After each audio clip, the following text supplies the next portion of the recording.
Hi, welcome to the channel. This is The Ordinary Awesome. I'm O'Brien and I'm here to help you empower your life. Today we're going to be talking about how to be awesome at anything. Now, what we mean by awesome really means by definition to leave someone awestruck.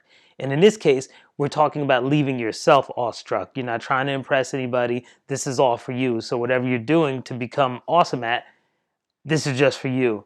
So first step, we're going to give you 3 steps today, but the first step is know what you want to be awesome at. Sounds simple, but you might not know offhand. You might want to be awesome at a few different things, but I would say pick one, whether it's tennis or golf or painting. So once you do that and you know what it is you want to be awesome at, write it down. This is an important step because it makes it more real. It puts it into your conscious mind, and you can be reminded of it when you see it every day.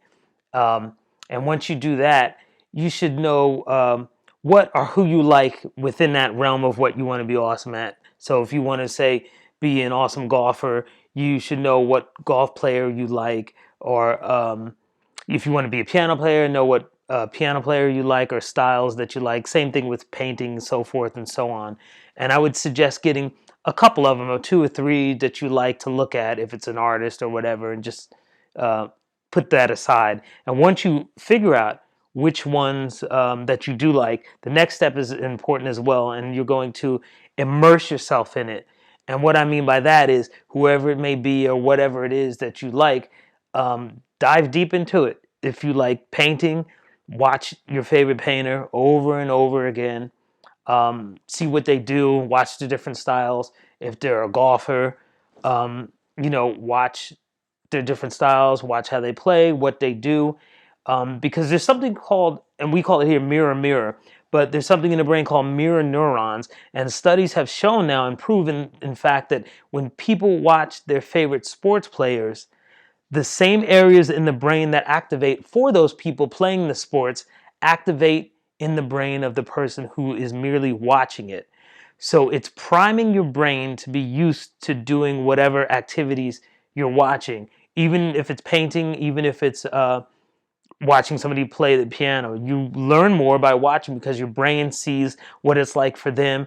The subconscious picks up things you didn't even know you saw that they were doing, how they moved, what kind of position their body were in, and so forth and so on.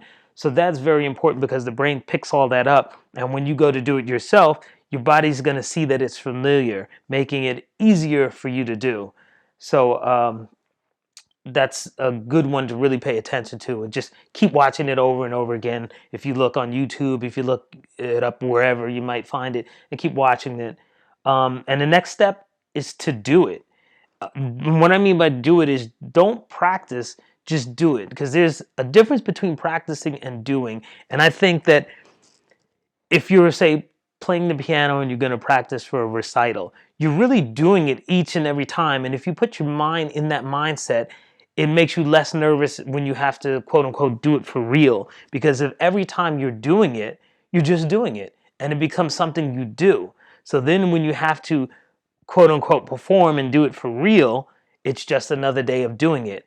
Let's face it, when you play the piano, a C major chord is a C major chord, whether you're practicing or whether you're doing it at a recital.